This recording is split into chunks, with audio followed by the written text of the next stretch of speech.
So eto na nga po, nagpapatuloy nga po yung impeachment ni Vice President Sara Duterte at naglatag nga po ng panibagong ebidensya at witness itong prosecution. Ang ginamit po nila ngayon dito sa article na to, which is yung confidential funds na, yung witness nila ay galing taga COA. So siya po yung nag-audit dito sa mga ipinapasang mga dokumento ng OBP para sa kanilang liquidation. Pero ang ending dito sa nangyaring pag-cross-examine po ng prosecution, dahil sila yung unang maglalatag ng kanilang ebidensya at ng mga witness, parang yung witness yata na ipinresent nila hindi masyadong na-briefing or hindi yata masyadong naiintindihan kung paano tatakbo yung impeachment. Parang nilalaglag niya pa itong prosecution at parang pinapakita pa rito na talagang mahihina itong mga nasa prosecution dahil yung mga simpleng mga terminology or yung mga kumbaga yung kung saan ginagamit yung mga bagay-bagay hindi nila maintindihan. Siguro for the purpose ng legality or ng para sa legal process, talagang kailangang busisiin. Pero alam nyo yun, may mga bagay na kahit sabi mong legal ang pinag-uusapan dyan, madali naman pong intindihin. So ito, panoorin po natin itong pag-cross-examine po ng prosecution na parang sila pa ang nalaglag sa nilagay nilang witness at ng mga ebidensyang kanilang ipinipresenta. So ito, panoorin po natin. Pero syempre, bago ang lahat, kung hindi ka pa nakasubscribe sa Makapili TV, baka naman pwedeng pakipindot po muna yung subscribe button at the same time, palike na rin po ng video. Wala naman pong bayad dyan. Kaya, pindot na. So ito, panoorin po natin. Incidentally, Mr. Witness, pag merong pangalang Mary Grace Piatos, kayo ba ay nag-i-investigate o kasama ba ng post-audit nyo ang mag-ascertain sino ba itong Mary Grace Piatos? Ang naging basehan lang po namin ng audit ay kung ano yung nakalagay or piniprescribe ng Joint Circular 2015-01. Pero dun sa Joint Circular naman po kasi, hindi naman nakalagay doon na kailangan tingnan namin yung recipient ng payment. 100. Ang gusto kasi mangyari ng prosecution, kailangan alamin ng auditor kung sino yung pinagbigyan ng confidential funds. Itong mga auditor, may mga sinusunod na mga parang procedure, mga requirements. So, ang sinusundan dito ng auditor, yung Joint Circular nga, kung saan nga, wala namang nakalagay doon na kailangan detalyado kung sino yung pinagbigyan ng confidential funds. So, dahil nga alam naman ng auditor na confidential funds yung gagamitin, so probably confidential din yung tao na pagbibigyan ng pondo. So, hindi nila trabaho alamin kung sino yun. Ang kailangan lang nila, sundan nila kung paano po nire-reimburse yung mga confidential funds na yan. Kung saan ginamit, paano ginamit, at ano yung mga, kumbaga ano yung pinaka business nung confidential na job na yun, di ba? Yun lang trabaho ng auditor dito ng COA. Pero ang gusto mangyari ng prosecution, alamin ng COA kung sino yung Mary Grace Piatos. So alam naman natin na code name lang yun, palaya o alias, mga ganun lang ang ginagamit pagdating sa confidential funds kasi nga confidential, di ba? Hindi pwedeng malaman. Walang pinagkaiba yan pag naglalabas po ang PNP ng mga tao na binibigyan nila ng reward na nakakatulong sa kanilang mga surveillance, sa kanilang mga accomplishment pagdating sa kriminalidad sa lansangan natin, di ba? So, dito makikita nyo na talagang ang punto lang dito ng prosecution ay yung propaganda na yung Mary Grace Piatos ginawang gatasan po ni VP Sara para magkaroon ng ill-gotten wealth.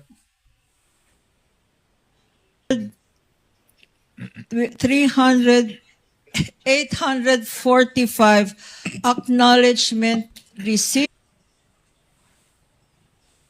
Witness this exhibit.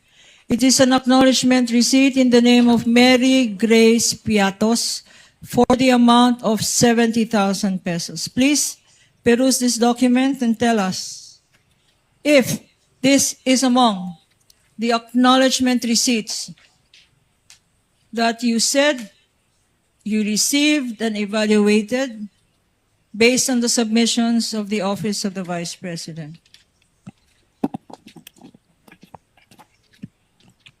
This AR po is among the acknowledgement receipts submitted by the OBP to ICFAO. Before we go to this particular exhibit, in the name of Mary Grace Piatos for 70,000 pesos. Tell us, Mr. Witness, ano ba talagang ibig sabihin ng acknowledgement receipt?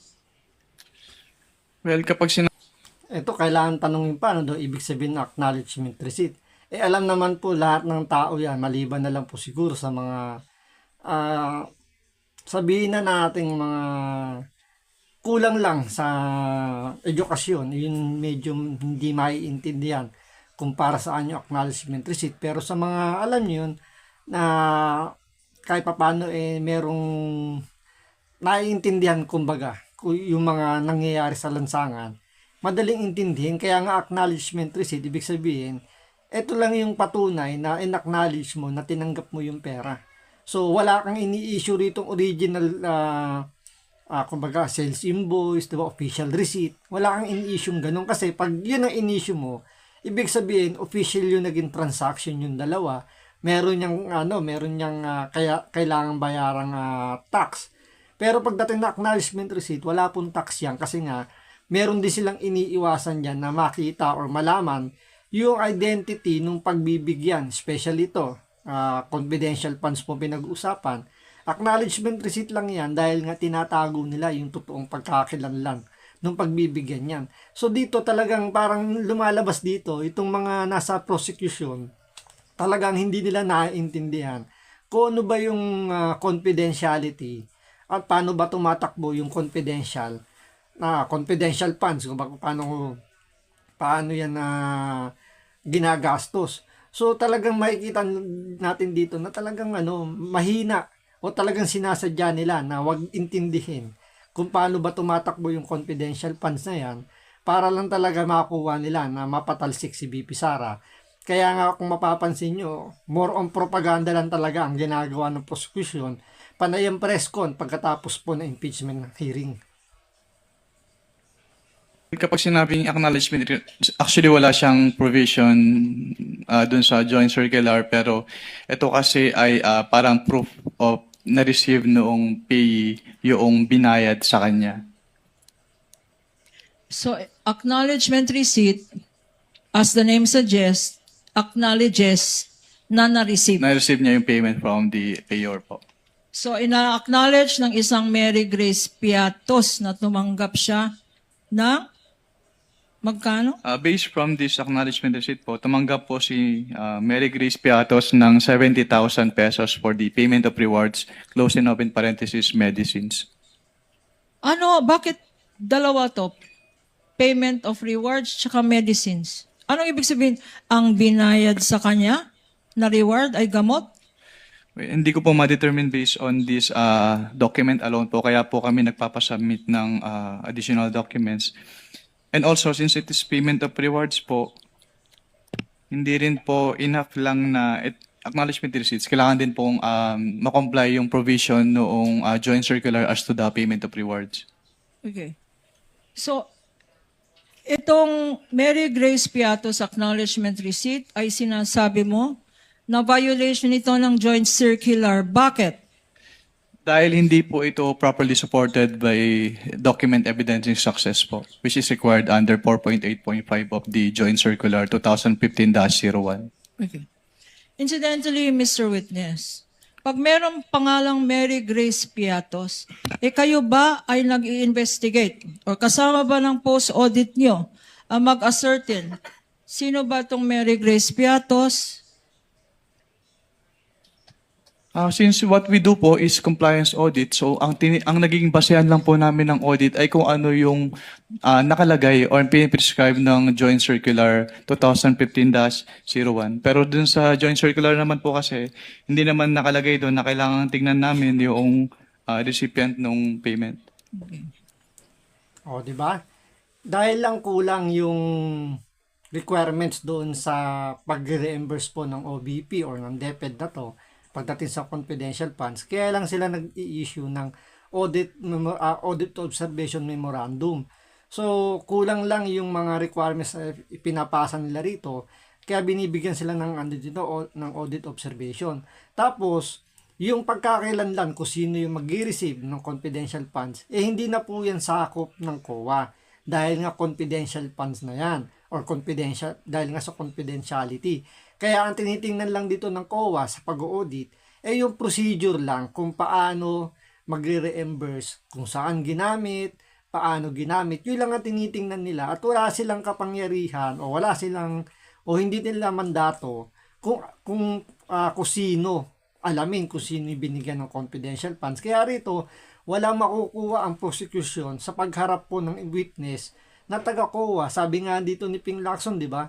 Hindi sila competent pagdating nga sa confidential funds kasi nga ang trabaho nila mag-audit lang.